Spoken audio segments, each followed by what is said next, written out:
Ya, sambil menunggu yang lain yang mungkin masih dalam perjalanan, kita mulai kajian kita pada malam hari ini. Bismillahirrahmanirrahim.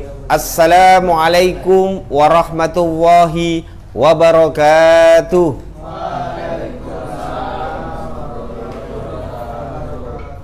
Alhamdulillah, alhamdulillahilladzi anzala sakinata fi qulubil mu'minin liyasdadu imanan ma'a imanihim. Asyhadu an la ilaha illallah wahdahu la syarikalah wa asyhadu anna Muhammadan abduhu wa rasuluhu la nabiyya ba'dah. Raditu billahi rabba wa bil islami dina wa bi Muhammadin nabiyya wa rasula. Rabbi zidni ilma warzuqni fahma bi rahmatika ya arhamar rahimin. Alhamdulillah, puja dan syukur patutlah kita haturkan kehadirat Allah Subhanahu wa taala yang senantiasa memberikan rahmat dan karunia-Nya kepada kita semua, sehingga pada malam hari ini kita dapat bermuajahah di tempat yang mulia ini bersama orang-orang yang istimewa. Kedua kalinya salawat serta salam semoga tetap tercurah kepada bimbingan kita Nabi Muhammad sallallahu alaihi wasallam sebagai suri tauladan kita yang telah menunjukkan dari jalan kegelapan menuju jalan yang terang benderang, yakni ad-dinul Islam. Anak-anakku sekalian yang dirahmati Allah Subhanahu wa taala, pada malam hari ini kita akan mempelajari 100 hadis populer untuk hafalan. Seluruh santri untuk membuka kitabnya. Pada malam hari ini kita akan mempelajari hadis yang ke-55. Akan saya bacakan matan berserta penjelasannya. Bismillahirrahmanirrahim. An Aisyah radhiyallahu anha qalat anna nabiyya sallallahu alaihi wasallam kana la yada'u arba'an qabla dhuhri wa rak'ataini qabla al-ghada. Rawahul Bukhari. An Aisyah radhiyallahu anha, dari Aisyah semoga Allah meridhoinya, qalat, beliau berkata, annan nabiyya sallallahu alaihi wasallam, bahwasanya Nabi sallallahu alaihi wasallam kana la yada'u arba'an qabla dhuhri, adalah Nabi sallallahu alaihi wasallam tidak meninggalkan 4 rakaat sebelum zuhur, wa raka'atan qoblal ghoda, dan 2 rakaat sebelum sholat subuh. Ya, jadi hadis ini diriwayatkan oleh Imam Bukhari.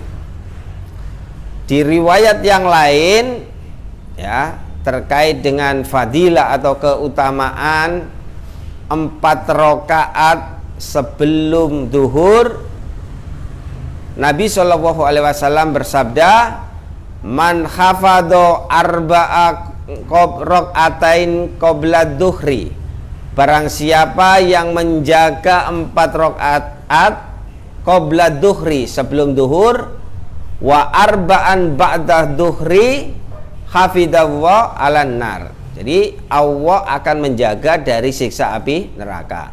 4 rakaat sebelum zuhur dan 4 rakaat sesudah zuhur. Nah, di riwayat yang lain begitu. Adapun terkait dengan 2 rakaat sebelum subuh, nah itu di hadis lain fadilahnya rakaatul fajri. Ada yang hafal? Masih ingat hadisnya? Khairum minad dunya wa ma fiha.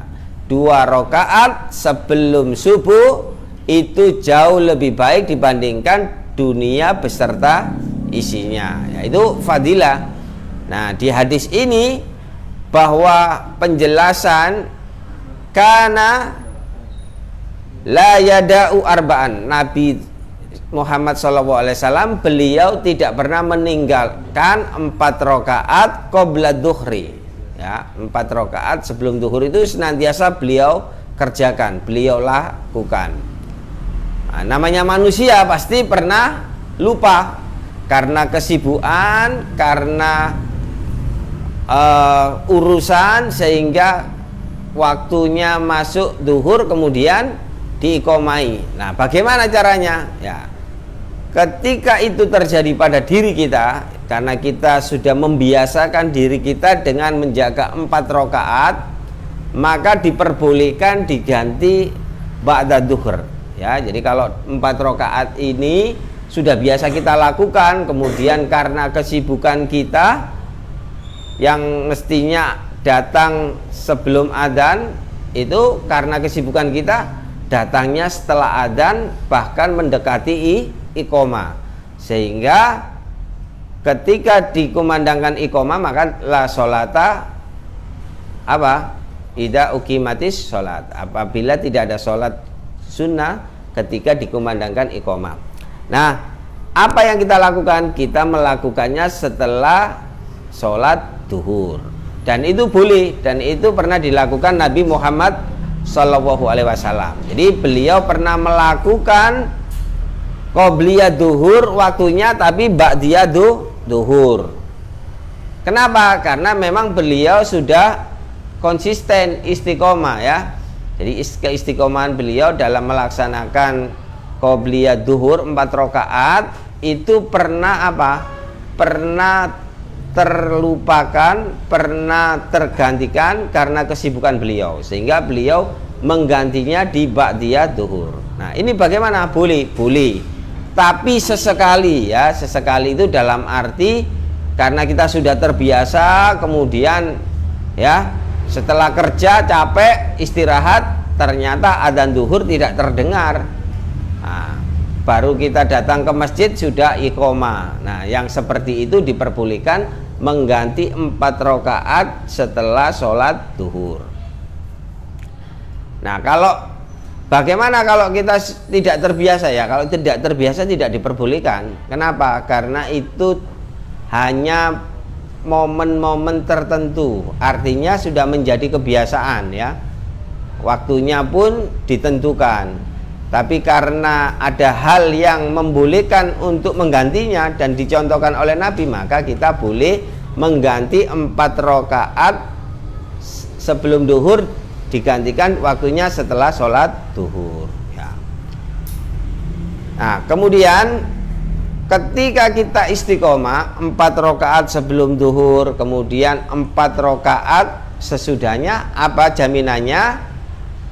Hafidho alan nar, jadi akan dijaga dari siksa api neraka. Man hafidho arba'a rakaatan qabla duhri wa arba'an ba'daha hafidho alan nar, maka kita akan terjaga dari siksa api neraka, ya.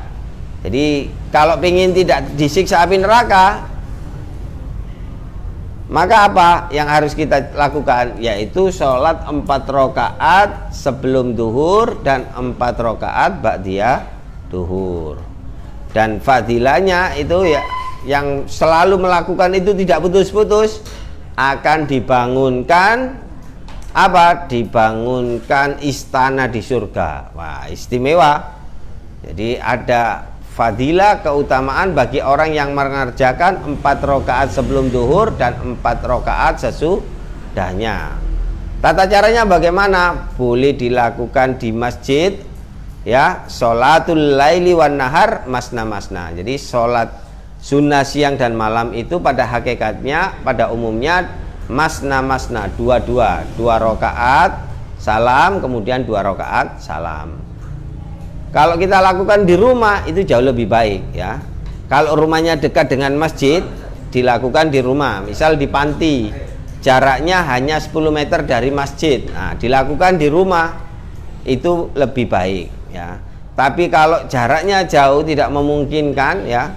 Nah, jadi sebelum adzan itu sudah berangkat, ternyata adzan itu sudah selesai sampai di masjid. Nah, kemudian waktunya, durasi waktu yang ada di masjid itu diberi waktu 6 menit, maka 2 rakaat salam, 2 rakaat salam. Nah, insya Allah 6 menit itu bisa, ya, karena 2 rakaat itu kira-kira yaitu maksimal yang untuk tataran kita manusia pada umumnya 3 menit. Nah, berarti kan masih bisa kalau 4 rakaat. Nah, maka hikmah yang bisa kita ambil bahwa ketika kita tahu bahwa Nabi tidak pernah meninggalkan 4 rakaat qabla duhur, maka kita umatnya juga harus demikian, mengamalkan 4 rakaat sebelum duhur ya. Nah, tapi memang kadang kita sulit itu karena waktu istirahat kita yang pendek.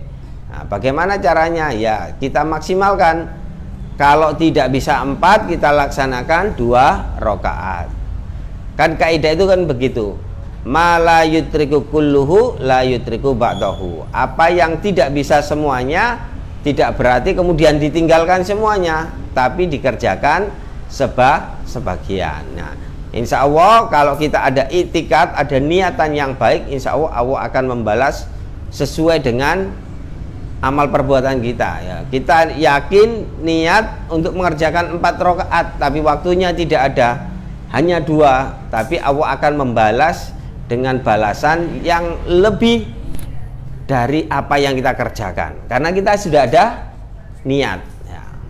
Tapi kalau tidak pernah berniat ya, datang sudah adzan, leye-leye saja, santai-santai ya, baru datang ketika dikumandangkan iqamah, Allahu Akbar, asyhadu an la ilaha illallah, baru beranjak dari tempat duduk. Nah, ini tidak mendapatkan pahala sholat sunnah ya.